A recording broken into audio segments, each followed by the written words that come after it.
You are listening to the Grandest Tour by the Cycling Podcast, brought to you by iwoca. Flexible loans built for small businesses. iwoca.co.uk.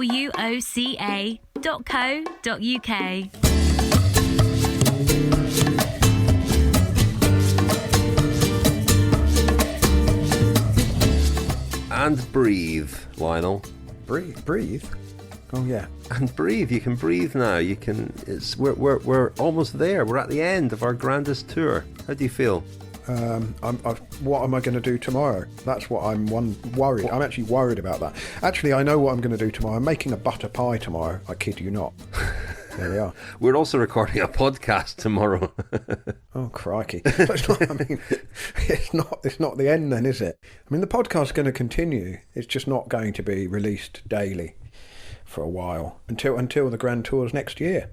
Absolutely, can't wait. Bring them on. Well, that's Lionel, Birnie. I'm Richard Moore, and we're joined once again for our final stage of the Grandest Tour by Ian Boswell. Hello, Ian. Hey, Richard. Hey, Lionel. It's nice to be here for the final day, and I wasn't here throughout, but yeah, congratulations to both of you for finishing. There was no DNFs in this first inaugural Grandest Tour. No, we've made it to the end. I skipped a stage.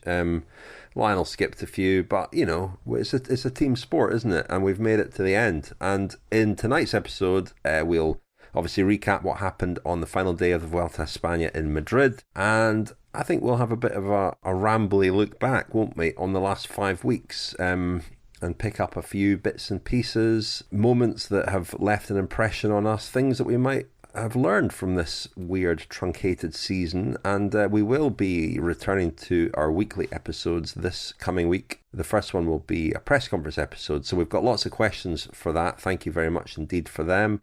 There'll also be an episode of the cycling podcast Femina coming out this week as well. As I speak, our Peddler de Charme poll is it's narrowing the lead. Sepp Kuss currently leads, but Hugh Carthy is closing on him now. Sepp Kuss had a huge number of votes, partly because his team Jumbo Visma tweeted it and encouraged their followers to vote for him, and that's absolutely fine. He'd be a more than worthy winner, but it is narrowing, and when you listen to this, you'll still be able to vote. So get on Twitter and vote for your Peddler de Charme. It is between David Gaudu, Chris Froome, Hugh Carthy, and Sepp Kuss. How many days are we going to allow for votes to come in, and then are we going to count postal votes? I mean, what's the protocol here? Oh, count every vote. Stop the count. Every vote counts, Lionel. Every vote counts. No, we don't take postal votes. I should make that clear. And the winner will get a beautiful one-off Stacey Snyder mug. And Lionel, you said that you're currently sipping beer from your beer. What is it? A beer cup? It's a beer cup. It's over a pint. It holds. I think it's sort of half a litre, 500 millilitres. It's a lovely. That's less than a pint. That's less than a pint, Lionel. I have to correct you there. It definitely holds a pint, and it definitely holds half a litre in that case. Anyway, it's a beautiful pint glass shaped ceramic cup.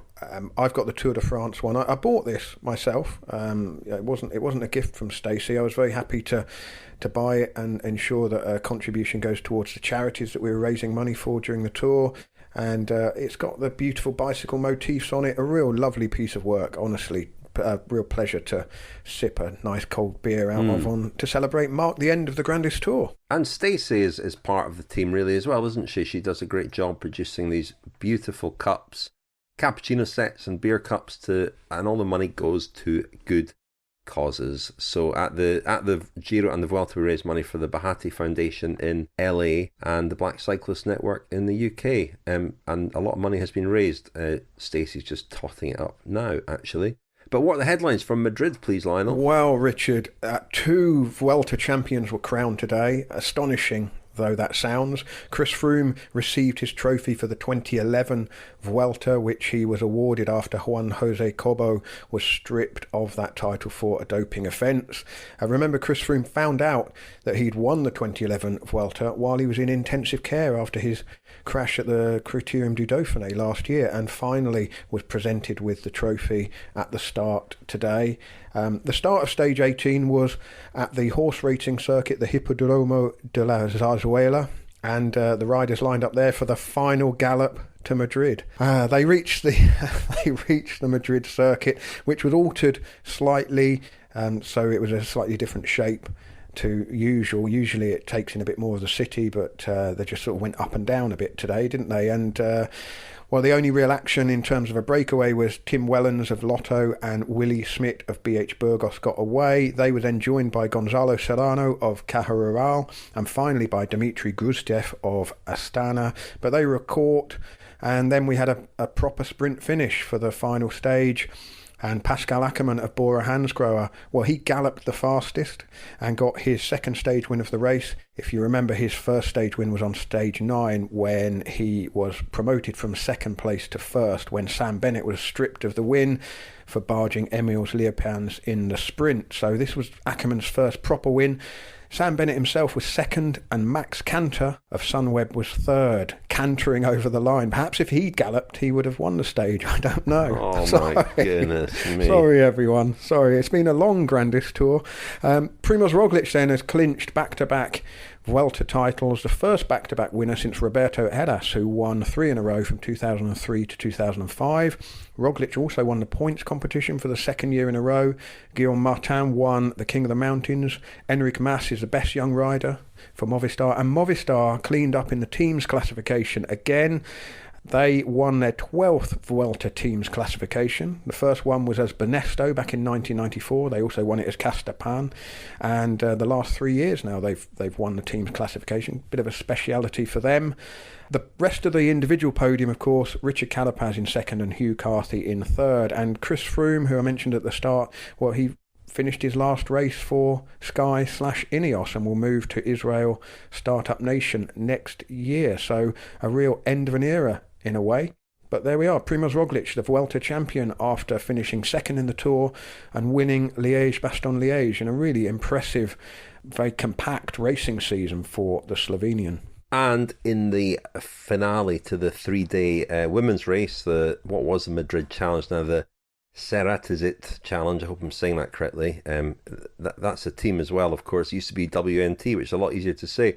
And their rider Lisa Brenner won for the second year in a row.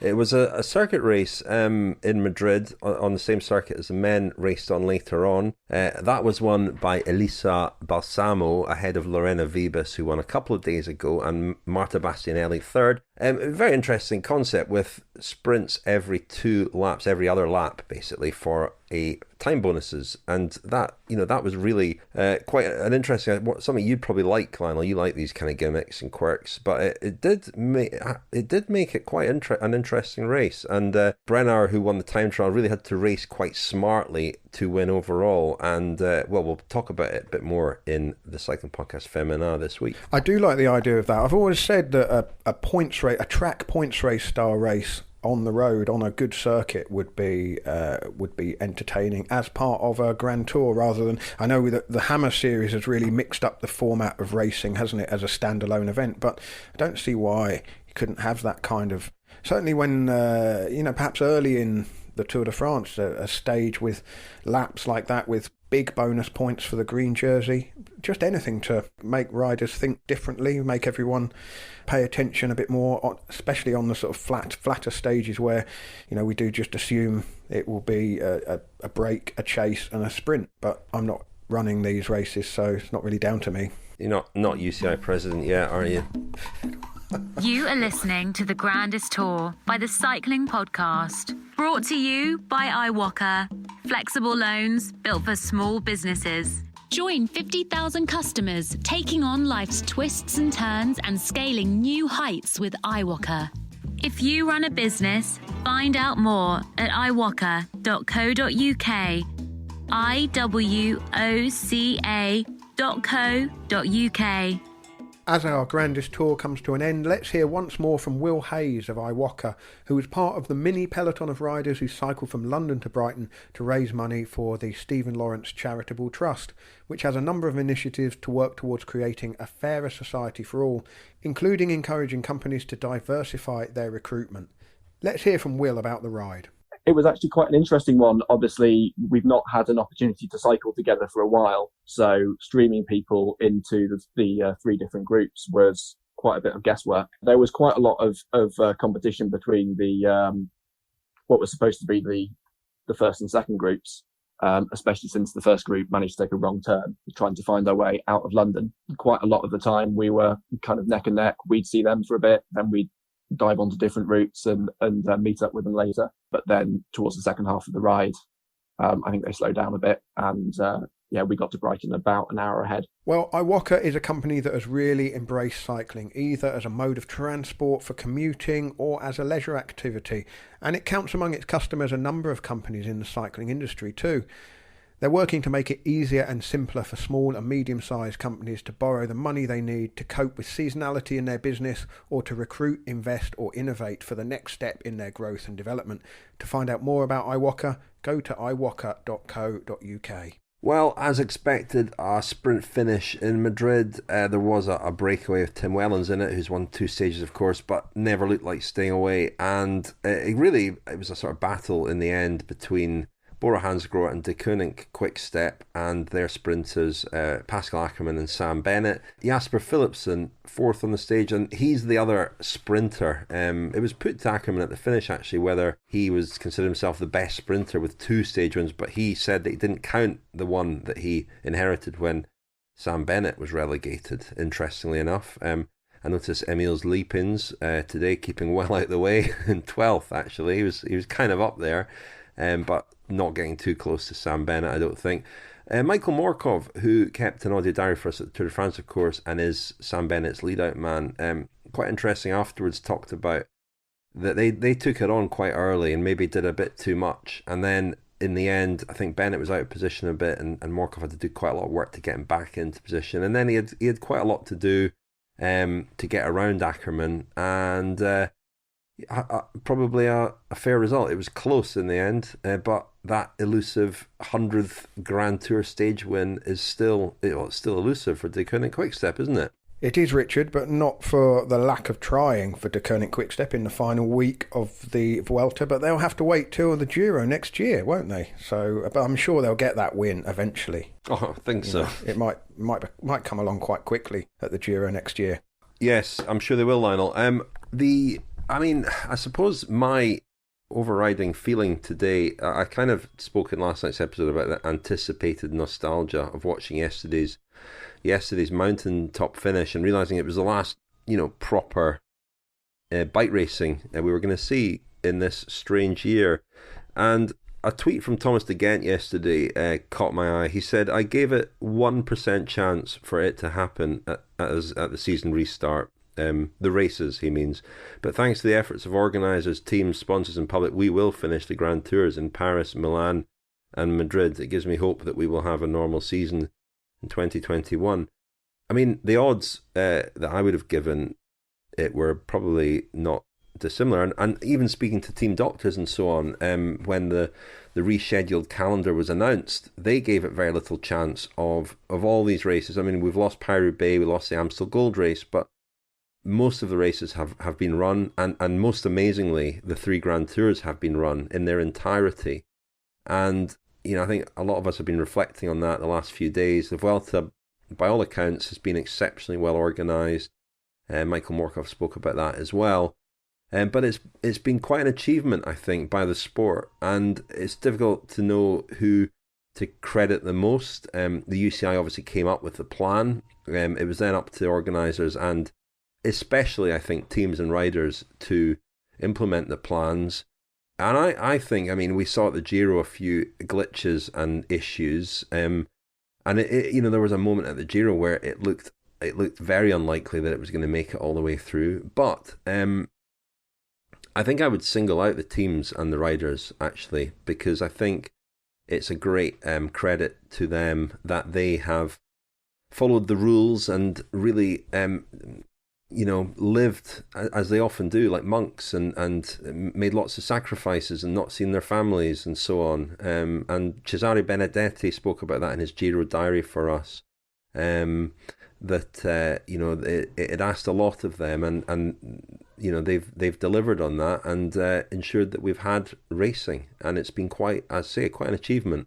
Yeah, I think it gives confidence that next season won't be quite so disrupted. I mean, of course, we don't know what's going to happen with coronavirus, but we must assume it's going to be with us in either this level of severity or perhaps even slightly more serious, or it will ease off again. Perhaps, it's going to be a fluctuation over the coming months. But I think cycling has shown that it can adapt and thrive in these very peculiar circumstances. In a way, I mean, I remember talking about cycling's, unique vulnerability almost to coronavirus, because the peloton is basically 180 riders all shoulder to shoulder, coughing and sneezing and emptying their noses all over each other for 4 hours a day, and then all staying in the same hotel and all being in the same bus and so on, thinking that would make cycling more vulnerable than perhaps it's turned out to be. Whereas I think that once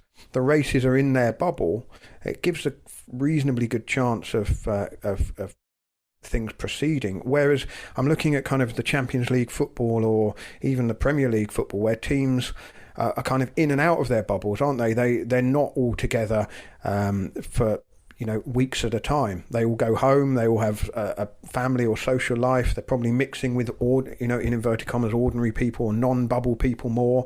And so I think that cycling can kind of manage things, even if it's extreme and extraordinary at times. I suppose the one thing we hope for is that next season there's less of this kind of intense demand on people all in a very short space of time, and perhaps the most pragmatic thing to do would be to say that if something gets cancelled because of coronavirus, that it's just cancelled and it isn't slotted in again in September, October, November, and that would give everybody working in the sport a sort of sense of clarity and of what they're going to be expected to do. So yeah, fingers crossed. 2021 will look a little bit more like the season that we're used to. Yeah, well, that kind of brings us to something we discussed last night, is how will 2021 look as far as just the schedule being reshuffled and kind of reorganized. And we're lucky. I mean, as fans, we were extremely lucky this year that the races happened, and oftentimes having multiple races on the same day was great during the moment, because a lot of us are still kind of locked down and not living our normal lives. But how does that look next year when kind of people's lives hopefully are more back to normal, and having 3 big races on one single day? Is that something that the UCI and teams want to continue doing, or is this now an opportunity for the schedule to be reshuffled for the future?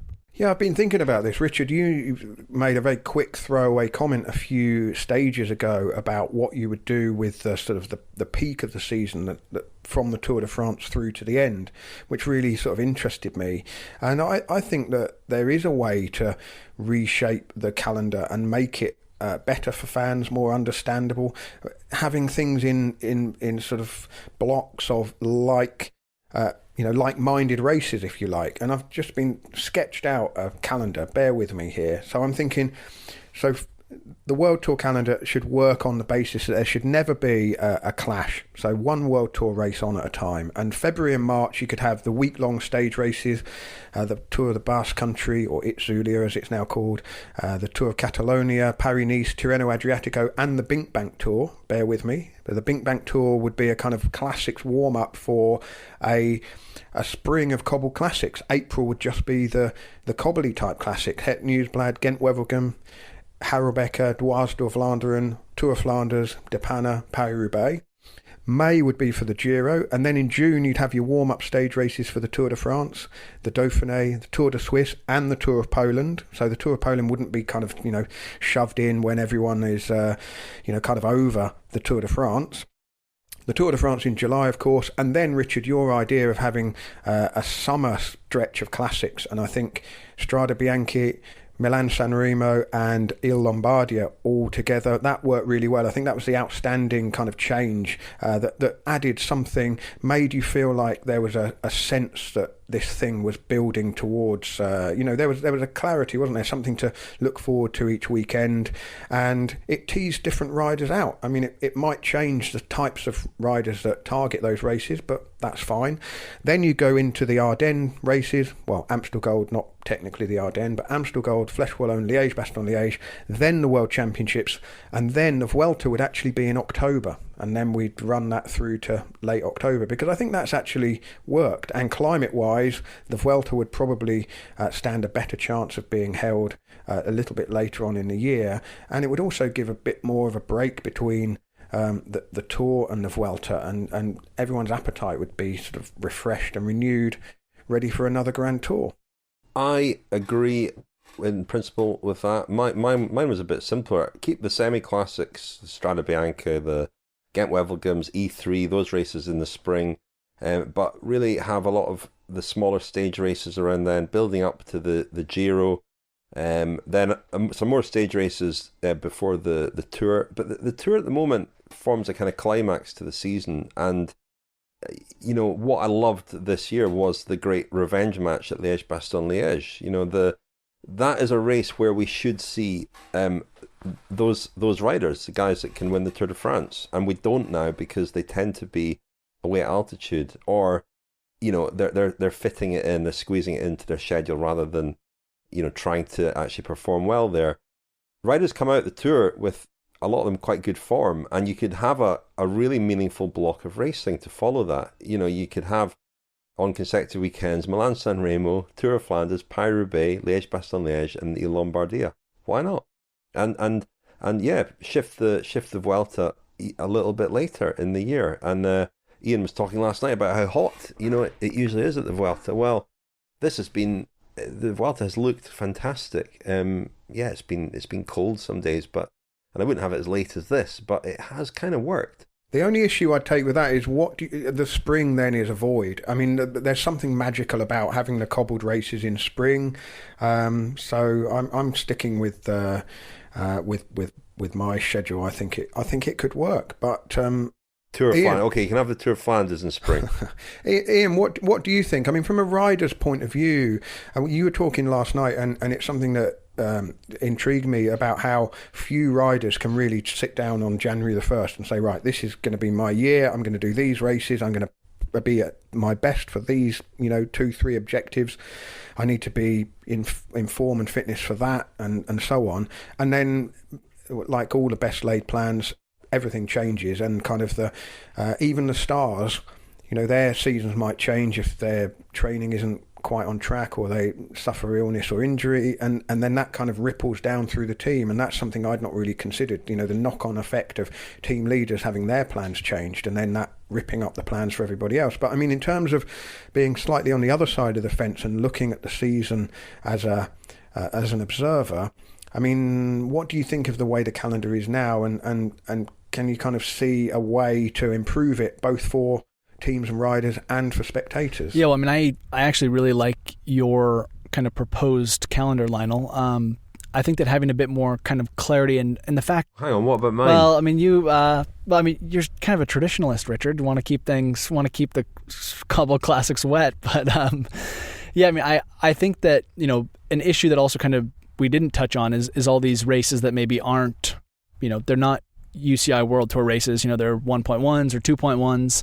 And so then where do those races slot in? Are they kind of following the same pattern as the World Tour races? But, you do have to consider what our team's going to learn from this year, just as far as preparing for races when, so many riders had this huge chunk of time to get ready for, a really intense block of racing. That could be something that, teams start to consider going forward, is like, they can have certain riders race at certain times of the year. But I think it's, I really enjoyed seeing, the best riders.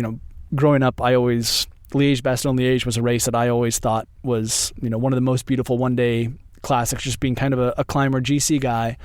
And the fact that over the years, that race in particular kind of lost some of its prestige. So I think, having more of these races that Lionel's program would allow to, really kind of have the best guys going at the best races and preparing for those. And I remember something distinctly when I was at Team Sky kind of in the spring training camps leading up to the classics, Tim Carrison saying that, just because how the schedule is organized, that, their classics riders, Luke Rose, Ian Standard, those guys weren't fully able to achieve their potential for the classics because they needed those guys in the Grand Tours and in the stage races and the training they needed them to be doing to help, Froome or Wiggins at the Grand Tours didn't really allow them to be at their peak in the classics just because of the training they needed to do. And I think a restructured calendar would allow some of those riders to both target, the classics that they want to go for as a leader, but also be a helpful domestique in the Grand Tours. Well, chaps, earlier this evening for a wrap from the Vuelta, I spoke to our good friend, television's Daniel Friebe.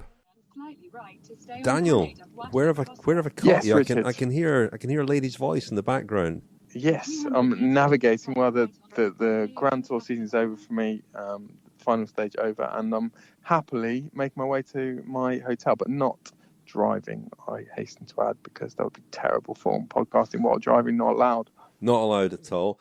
Daniel, you've reached the end. The Vuelta's reached the end. It seems to have been a great success from a health point of view, a logistical point of view.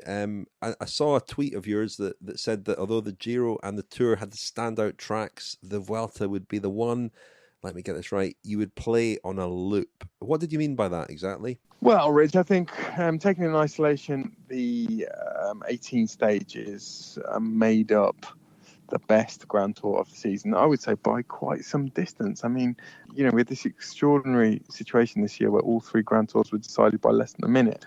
And the Vuelta actually ended up being the closest, but I suppose most people would say that, the Giro had the great finale and, well, the great last week, I suppose, or last half week.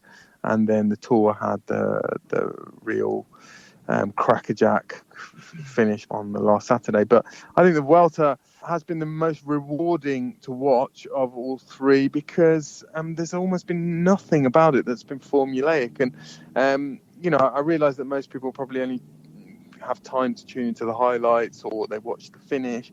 But if you've been able to pay a lot of attention every day to the first, well, not even the first hour or two, but just to allow yourself to be engrossed and engaged by the battle most of the time between the peloton and the break has been fascinating almost every day. There have been almost no soft breaks, at the Giro. We sort of accept it and we just take it as the way the Giro goes, that the Pro Conti teams, so the Gianni Savio's team, Bardiani, they'll ping guys off down the road and that break is doomed to fail. In the Vuelta, pretty much every break was meaningful in some way and actually impacted what was happening behind, which is very unusual, I think. Partly because I think the situation that a lot of riders are in, vis-a-vis contracts, partly because of the minor competitions, Guillaume Martin in the mountains competition, particularly. But every day there was something. I thought, and it was a great. If you were trying to sell Grand Tours to an uninitiated spectator, you would have had the easiest job with the Vuelta. We're actually just going past the Bernabeu Stadium, Rich. Wow. Santiago Bernabeu.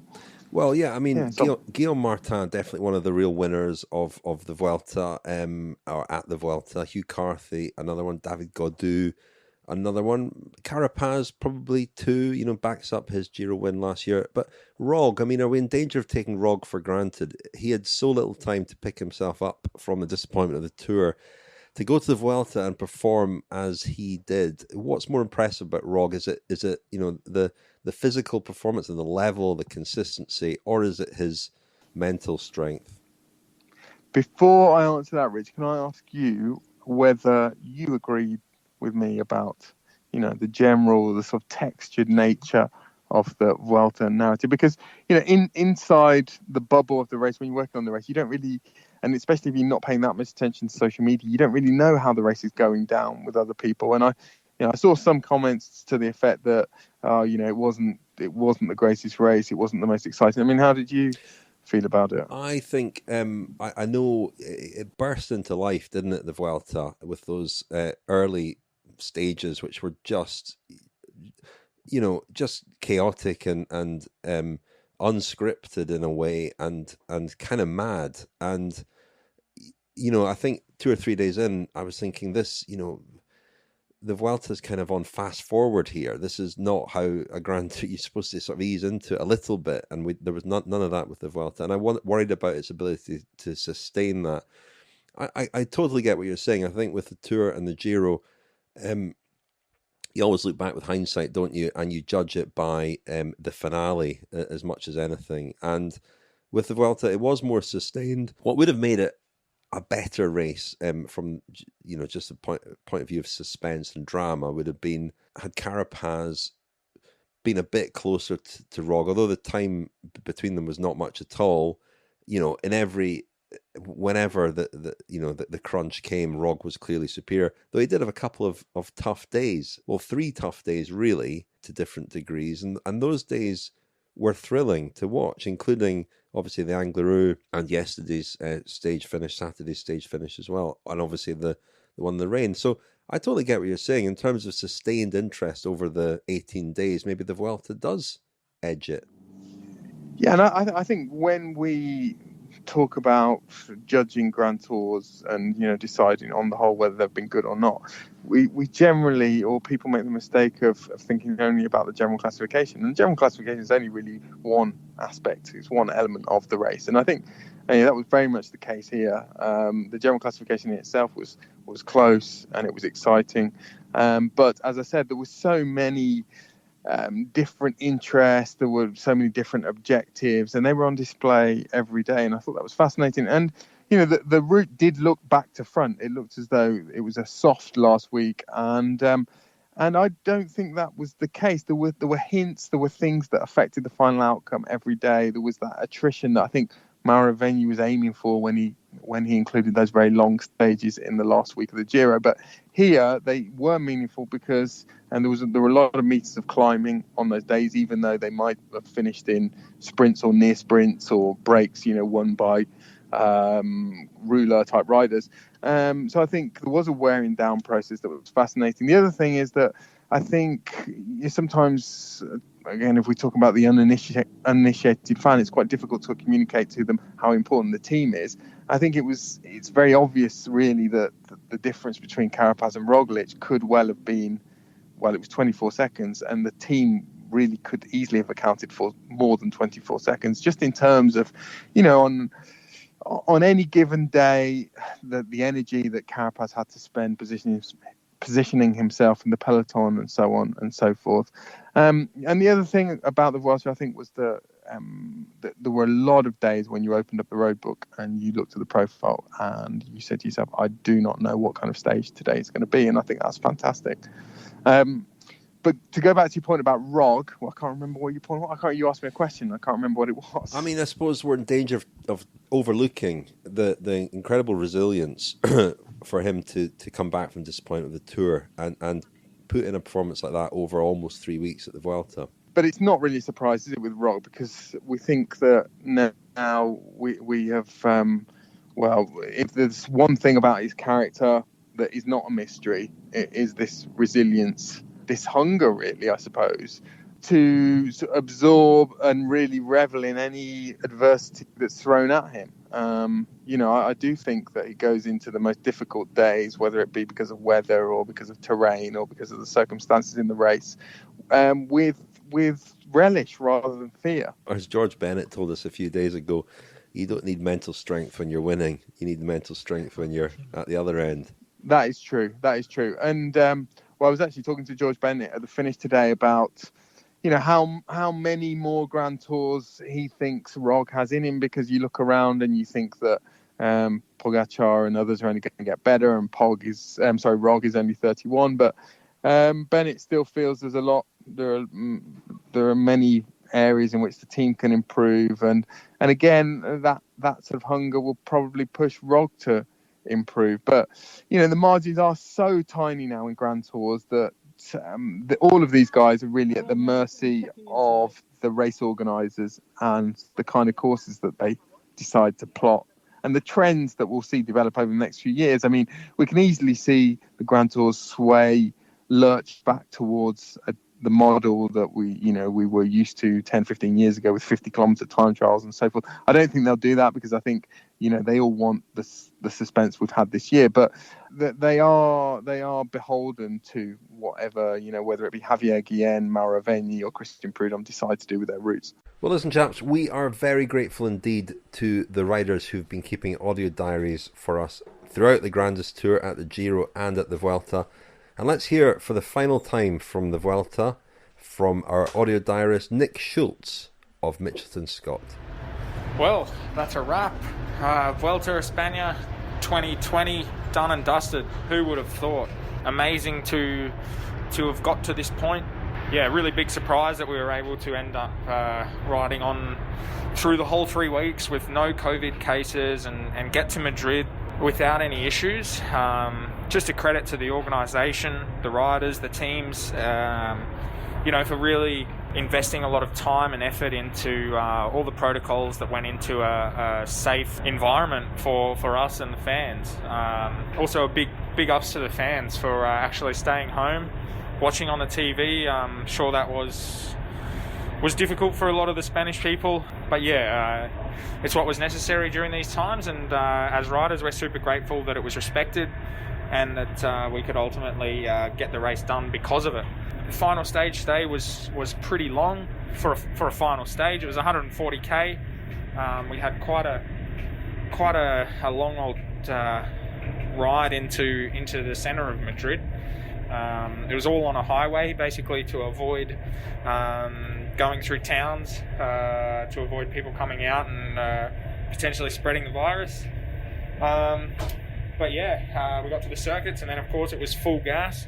Sprinters teams took over, and we tried to get amongst it as well there with Rob Stennard, who ran a drum. He was in the top 10 there for the sprint, and now I'm actually already on the train home back to Girona. Quite untraditional. Normally after a Grand Tour you'd stay at least a night and have a big team dinner, celebrate, and then often meet a lot of the other riders from the bunch later to sort of catch up and chew the fat over sort of the ups and downs of the 3 weeks. But during these times I guess that's something that's not really possible. So a lot of us are on the train back to Girona now, and considering that half the peloton actually lives in Girona, there's quite a few familiar faces on this train as well. It's really nice to have had this race done. It's been a great success getting it done, but it's quite late in the year now, and really looking forward to an off season and putting my feet up for at least a month and not thinking about turning the pedals over. Hope you've enjoyed the audio diaries. It's been a pleasure sending them in. Look forward to the next time. Cheers. The Cycling Podcast is supported by Science in Sport. Science in Sport. Fueled by science. So, a question for James Morton at Science in Sport from Rob Pugh. Can you ask James about fueling for training whilst also trying to lose weight? Does he have experience of high calorie intake days for training and then lower calorie intake days when not training? What has worked well? I seem to undereat on training days and then feast the day after a non-training day. I'm struggling to find the balance. Thanks, Rob. Well, I guess, in your work with Team Sky, James, this must be something you've got a lot of experience of and knowledge of. Absolutely. I'm fortunate that I do have that experience to draw upon, but also from some of the research that we've done at Liverpool John Moores University over the last 10 years. This is without doubt the $64 million question. And my approach, Rich, really has almost to be used this mantra of fueling for the work required. And what that means is that you adjust your carbohydrate intake day by day, depending on the intensity and the durations of the ride that you have upcoming. Now, we bring this back to a weight loss question, and always remember the fundamentals that to lose weight, we must be in a calorie deficit. Now, the real trick and the magic behind this is making sure that you accumulate that calorie deficit week by week. But actually, as Rob says, is deciding also within that week what days are going to be your calorie deficit days. And the simple advice in my experience of what's worked is that the days when you have intensity, so that's like your effort days above threshold, those are the days that you fuel well. So those are the days that you pay particular attention to your carbohydrate. But perhaps in those days where you might be doing real sub-maximal work below threshold, it's not that intense. There are the days that you can deliberately underfuel. And then over the course of the week, hopefully you've built up a calorie deficit to then lead to weight loss. I also think in my experience that normally we wouldn't have done large calorie deficit days for more than 2 or 3 days in a row. So you'd have a couple of calorie deficit days, then you would have a fueling day, then back into the calorie deficit day.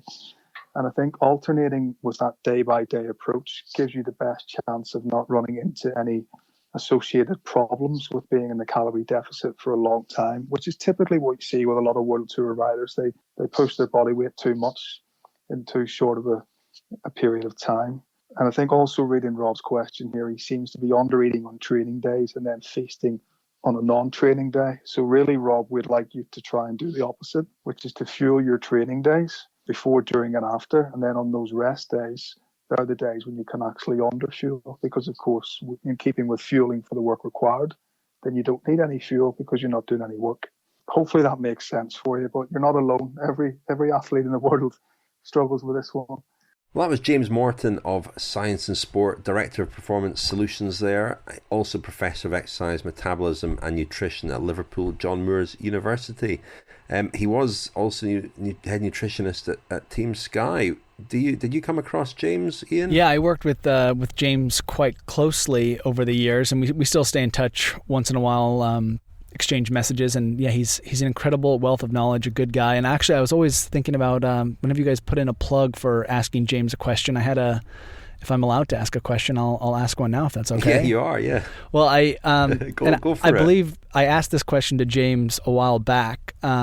Pete, Kenna, and I, when we would spend time together when we were living in Nice, periodically we would go have a night out. Go indulge ourselves in too much food and too much drink.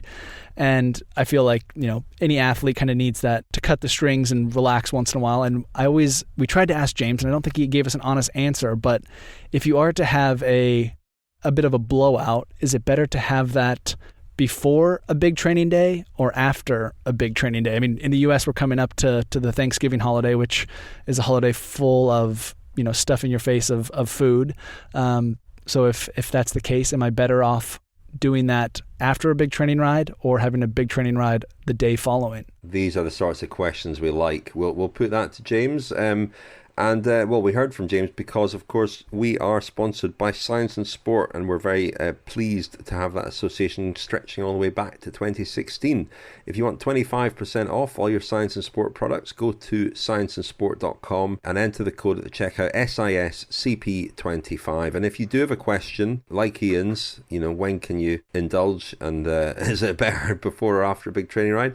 Email us, contact@thecyclingpodcast.com, and if you can send us an audio file, all the better. But Ian, will put your question to James. He actually got in touch as well, James, to say that he'd love to do something on the podcast with Theo Geoghegan-Hart, who he said is very interested in nutrition and somebody who pays a lot of attention to that. Richard, I mean, I'm also very interested in nutrition, I could answer Ian's question, but I'm not sure that performance would be the main takeaway from my. I'm not sure it's nutrition; it's more fueling, isn't it? That you're interested in. Absolutely, fueling. Yeah. Always fueled. I just returning briefly to what we were talking about in the last part about this season that we've had, and in particular the last 5 weeks, the Grandest Tour. I mentioned that riders deserve a lot of credit because they've made real sacrifices, and they're used, cyclists, to making big sacrifices. But it strikes me that even if COVID does recede or it becomes less of a problem over the next couple of years, I wonder how many of the habits that have been formed in terms of locking yourself away, limiting contact with the outside world, extreme hygiene, how many of those will remain in professional cycling? Because one of the byproducts of this sort of behavior is fewer illnesses, other forms of illnesses, and what is already quite an extreme sport and an extreme way of living. And you probably saw this over the course of your career, Ian, that it just got more and more extreme. And I remember, Team Sky, when they came along 10, 11 years ago, always insisting on the hand washing and the gel on the hands and all the rest of it. And thought that was a bit over the top. Obviously, everybody's doing that now. Everybody in the world is doing that now. But I do fear a little bit for the things that it's asking people to do, and the more and more, monk-like sacrifices they're being asked to make.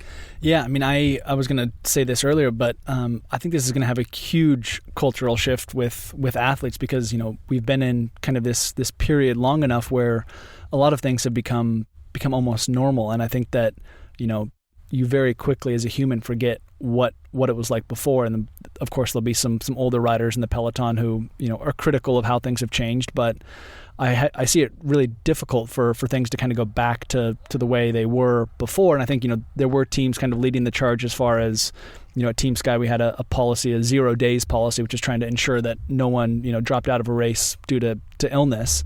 But a lot of other teams are, obviously become aware of that, and seeing how few riders have actually pulled out of races due to other illnesses other than COVID has been exceptional, especially in the Grand Tours. And I think that's something that, to be honest, is probably here to stay. What does that mean, Ian? Sorry, can I just ask what that means in terms of the 0 days policy? Does that mean the monitoring of health and so on would ensure as much as possible that riders don't go to races already sick, or that it's caught early? Yeah, well, I think it's a little side note before I tell you what I'm going to say, but we Team Sky in Brailsford implemented this at a team camp in Mallorca, and Chris Froome had just arrived to camp, and as they were giving us the speech, Chris Froome was in his room pretty ill, so it was kind of ironic that as we were getting the 0 days policy, Froome already had day one of being sick.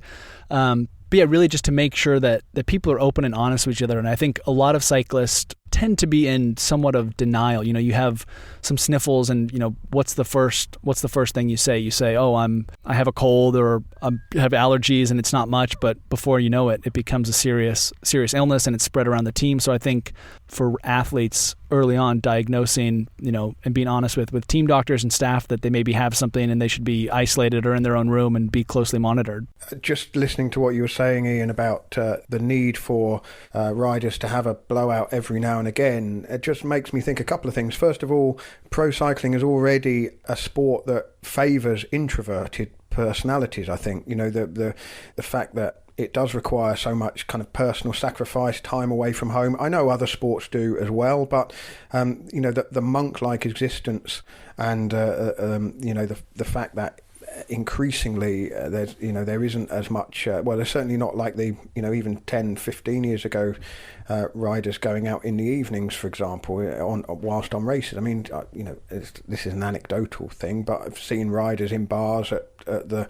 Perhaps not the Tour de France, but certainly at the Vuelta towards the end of the season. And I wonder the kind of psychological impact of everyone making these sacrifices for a period of time and then going home and not being able to have that kind of release, whether it's just going out for a meal with friends and family. I mean, in a lot of Europe, that's currently not possible. So, how sustainable this sort of lifestyle for all of us will be, but particularly for the athletes. Yeah, well, there's a lot of tech and kind of software now that people and teams are using to really identify your daily kind of health score, whether it's a wearable piece of technology that can say how you sleep, your resting heart rate, HRV, and more teams are starting to use systems like that to track riders and just kind of slowly get a better sense of how can we identify an athlete who's getting sick before they're actually sick and contagious and going to be, at a dinner table with the rest of the team. So I think, as with everything in our life, technology is becoming more involved and smarter. And I think more teams are going to adapt systems like that to help track their riders' health and well-being.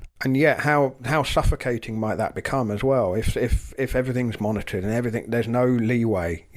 Oh look, you had a bad night's sleep that night. What were you doing? Well, I went out for half a dozen beers. I mean,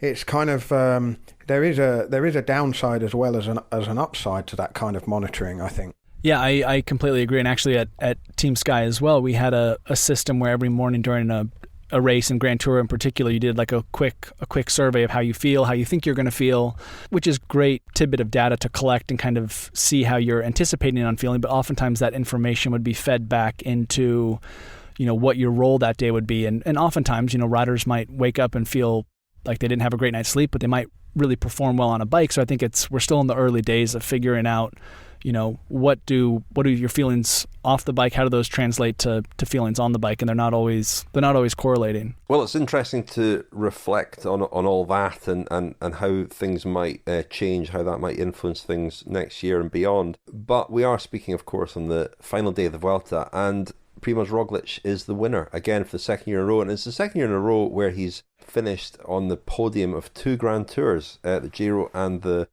Vuelta last year, and the Tour de France and the Vuelta this year. And I think I said a couple of nights ago and last night, anybody who saw the way that Roglič reacted to his defeat at the Tour de France would have perhaps been rooting for him here, because he handled that with incredible dignity and good sportsmanship. I mean, he's looked a pretty convincing winner here. We did at one point, I think, fancy a real battle between him and Carapaz. They looked quite evenly matched, but in the end, Roglič was pretty superior and a very deserving winner, and of course supported by an incredibly strong Jumbo-Visma team. We almost forget that he lost Tom Dumoulin pretty early on. Incredible support from them. Robert Hessink has been absolutely extraordinary at the Tour and at the Vuelta. George Bennett as well has been a great support, and Sepp Kuss, potentially our peddler de charme. But there are so many. I mean, the whole team has been phenomenal, and deserving winner, Primož Roglič of the Vuelta. Yeah, I certainly think so, in not least because he won 4 stages. I know, well, yesterday I ran through the time gap between the two riders and the fact that Roglič had obviously done much better in terms of time bonuses taken. And I've seen a couple of sort of comments on Twitter and the sort of analysis that without the time bonuses, Richard Carapaz would have won the Vuelta by 8 seconds. And I'm not really sure. I'd be interested to know Ian's point of view on this. But I don't really think that follows, because I think if you take the time bonuses away from a Grand Tour, the riders race in a different way. If you look at the way the two riders went head-to-head over the course of the 18 stages, they finished in the same time on 11 days. So there were only 7 stages where they were separated on the road. Right back at the beginning, Roglič got 1 second ahead of Carapaz.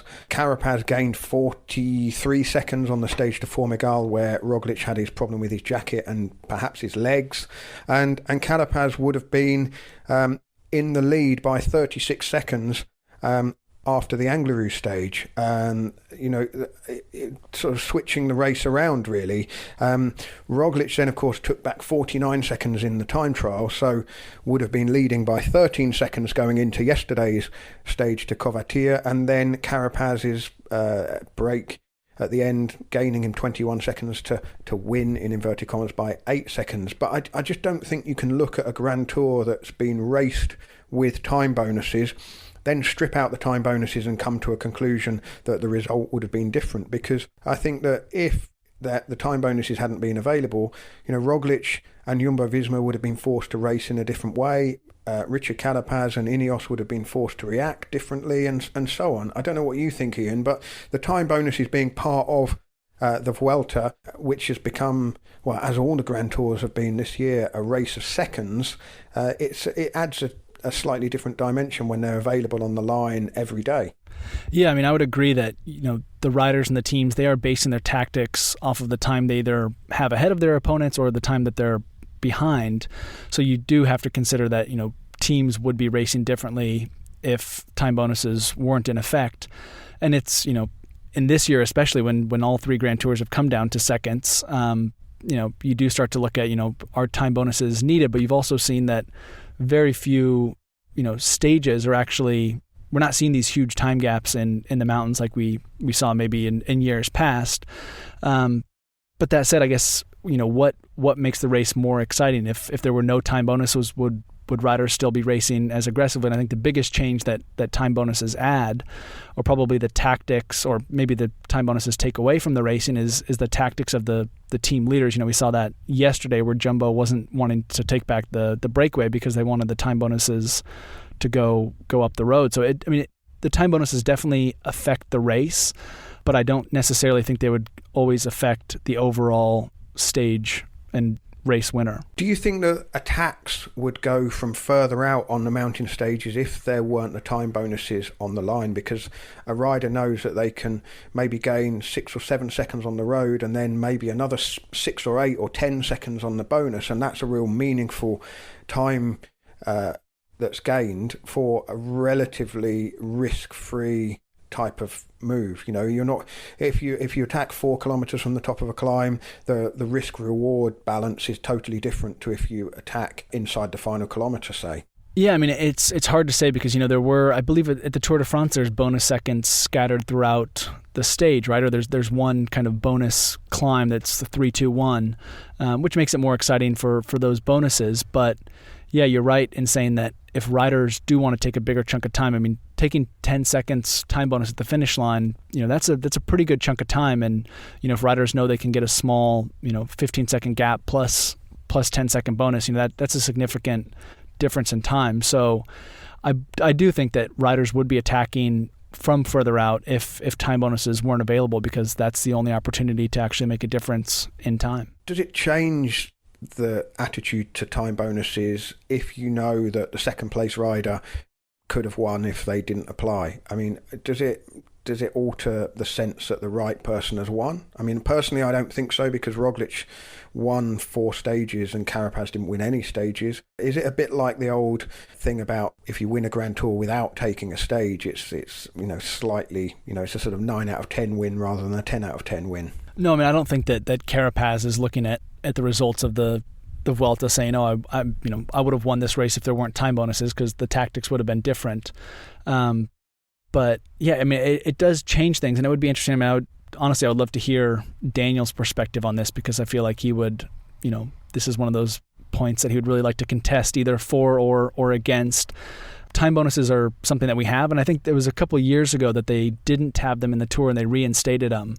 So yeah, I mean, racing is constantly changing and evolving, and at the moment we have time bonuses, which have really kind of been a pivotal point in who's winning these Grand Tours. But I don't think that the riders racing, either winning or losing by time bonuses, are considering that as an unfair advantage or disadvantage. Well, if you remember back to 2011, Juan Jose Cobo won the Vuelta ahead of Chris Froome, largely thanks to the time bonuses that he won, and some other factors as well, which were subsequently discovered. And Chris Froome was given the overall victory, Britain's first Grand Tour victory, the 2011 Vuelta for Chris Froome. And as I said at the beginning, he has received the trophy for that victory on the day of his final race for Team Sky / Team Ineos. Quite fitting, really, Rich. It was. I mean, he has. I spoke to Daniel about him last week during one of the episodes, because he's been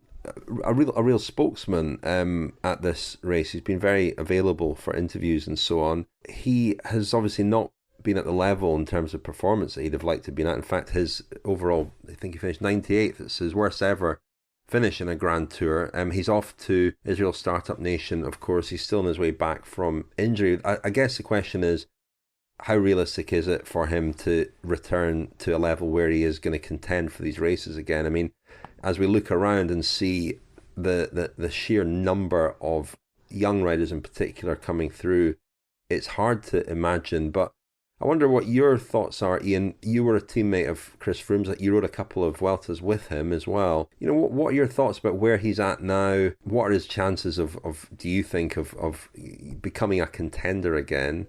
I also wanted to ask you what he was like as a team leader in these races. Yeah, I mean, I did do two Vueltas with Froome in 2015 and 2017. He crashed out in 2015 and then 2016, and he had the devastating day up to Formagal.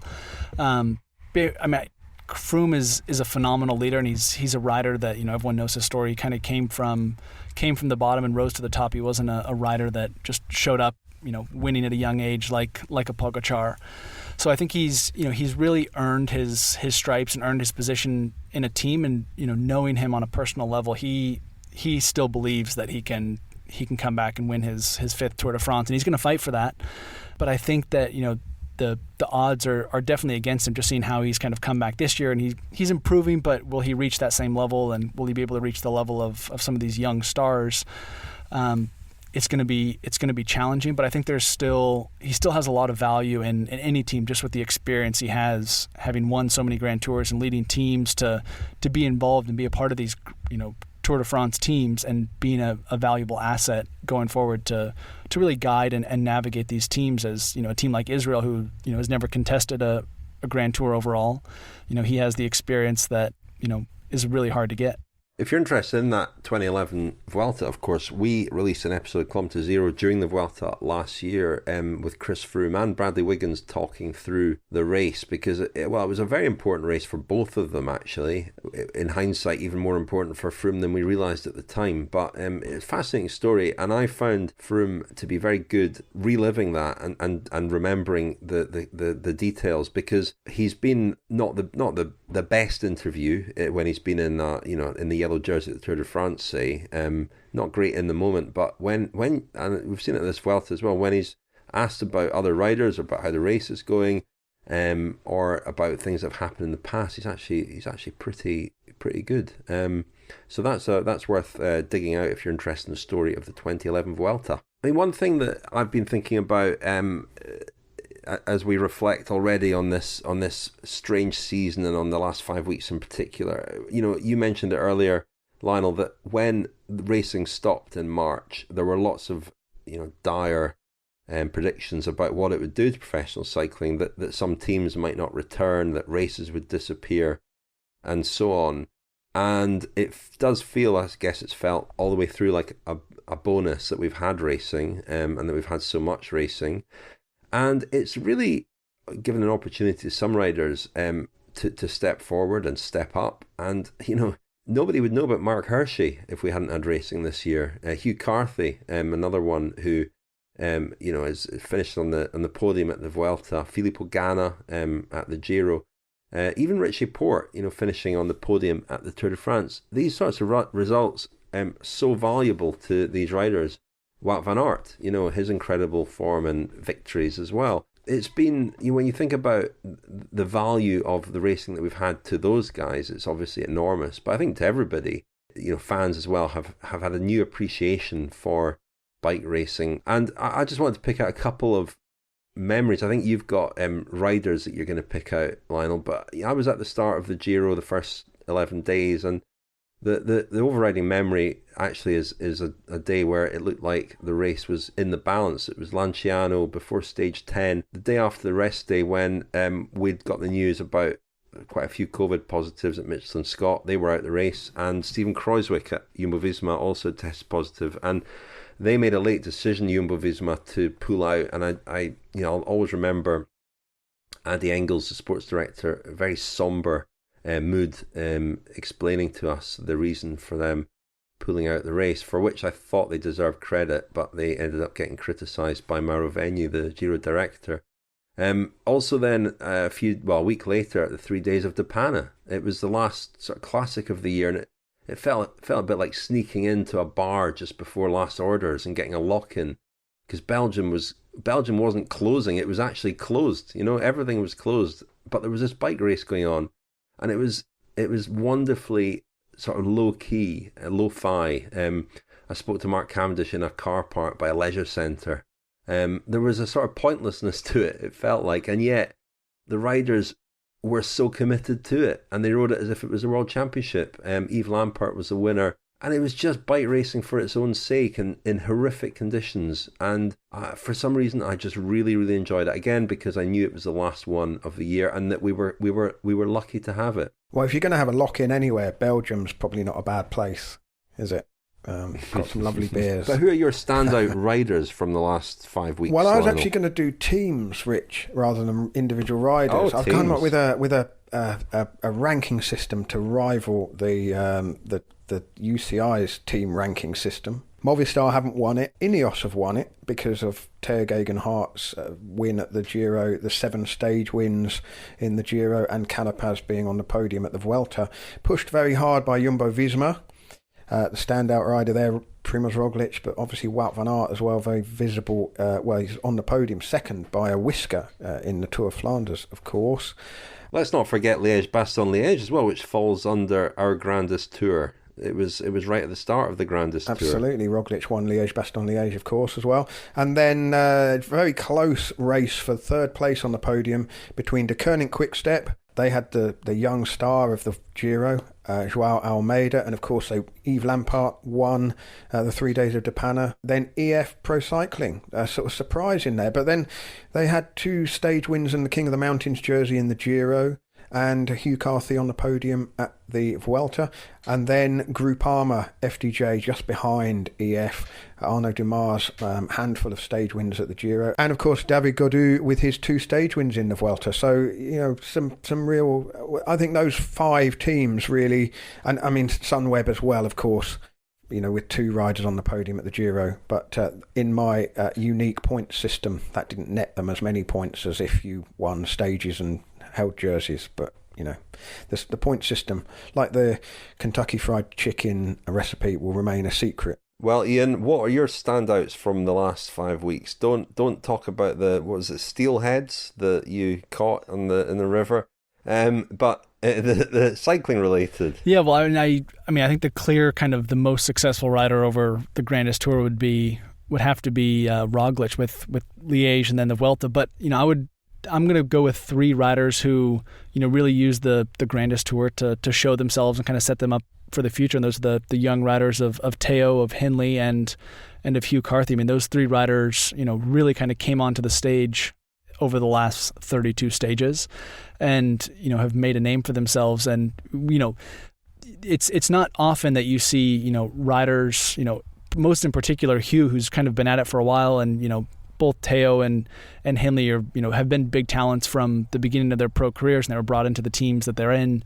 because they were kind of being touted as Grand Tour, you know, hopefuls. But you know, Hugh's performance here at the Vuelta has really kind of been a standout performance for myself. Yeah, Ian, I'd definitely say Hugh Carthy, one of the stars of the Vuelta, not least because of his fantastic conversation with Mitch Docker in Life in the Peloton, in which he opened up about all manner of things but didn't express an opinion on Preston Bus Station, one of the few things he didn't express an opinion on. But let's hear from Mitch Docker of EF Pro Cycling, who has sent in a few updates throughout the Vuelta and will return, of course, with the final episode of the year for his podcast Life in the Peloton in 10 days or so's time. But let's hear Mitch's final dispatch recorded before the last stage of the Vuelta.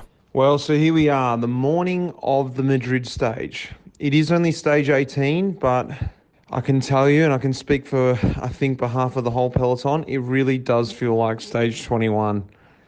And I think for a lot of reasons. At the end of the day, it is the 8th of November, and a lot of us are probably kicking back or have already had our whole off-season and maybe starting to get back into it. So to be racing this time of year is first of all strange, but to be racing a Grand Tour this time of year and feeling that kind of fatigue and that kind of needing that kind of motivation has also been a bit of a strain. That's not also to say about the parcours. I think it has been a bloody tough race, and me not being a climber, it's probably easy for me to say, but you know, even just listening to some of the climbers and the way this race has been raced, there really hasn't been an easy day. And I feel like that is the general consensus from every Grand Tour we go to. But this one, I really think we really had one day that I can remember where we rolled in. But in saying all that, we've had a fantastic tour as a team. And that has been something that has kept me personally inspired throughout this tough race at the end of the year in the cold, dreary weather. First of all, Mike Woods getting his win just to light the fire. Then Hugh winning above, you know, on top of the favourites there at the Angliru. You know, that was just amazing. But then the surprise victory with Magnus Cort Nielsen the other day. Yeah, that was just like, it solidified what this team has been doing here and the teamwork and how well we've got on off the bike as well. The stuff we do on the bike, it's sort of just become clockwork. That's just what we do, and there's been no stress. If people could do their job, it was great. If they couldn't, there was no questions asked because we knew we were giving our best. And I feel like that's just shone through with the end result with Hugh. He's, like I said, climbing the mountain. He's becoming this new man on the scene, and he's really relished in this opportunity, and he's taken it on, and it's been great to watch him be a leader, watch how he's handled this new pressure, and he's really handled it well, physically and mentally. So I think, to wrap it all up, it's been a bloody tough race, lots of highs for us, but certainly some very tough moments in the race. But I'm very, very excited to be here in Madrid, and I'm going to be very happy to be home tomorrow drinking a cold beer. That is for sure. That was Mitch Docker, and we'll be hearing from him again in Life in the Peloton next week. And that pretty much concludes our coverage from the Grandest Tour. We've got quite a lot of thank yous. It's been a long but enjoyable 5 weeks. Palermo seems like a long time ago for the start of the Giro. We started off our coverage on the ground at the Giro, myself and Daniel, and then operations moved to our respective homes, and Lionel and I were joined by a rotating cast of presenters, Lizzie Banks, Francois Tomazeau, and Ian Boswell. Thank you, Ian, but thanks also to Lizzie and Francois, and thanks to Daniel as well, of course. Big thanks to our sponsors, iwoca, our title sponsor, Science and Sport, and Zwift, who supported our Kilometre Zero series. A big thank you to our producers, John Mooney, Tom Wally, Adam Bowie and Will Jones, and also Jonathan Rowe, who keeps things ticking along on social media and doing lots of other things behind the scenes. And a big thanks to David Luxton as well, who similarly keeps things going behind the scenes and keeps us sane. But we'll be back this week with our press conference episode, as I said earlier, and we'll revert to our weekly episodes, monthly Cycling Podcast Feminin, Explore and Service course as well. But Ian, thank you very much for being part of our team. Yeah, thank you so much for having me as part of the Grandest Tour. It's been quite the journey for you too, and once again, congratulations on making it to the finish. Thank you, Ian, and thank you, Lionel. Thanks, guys. There.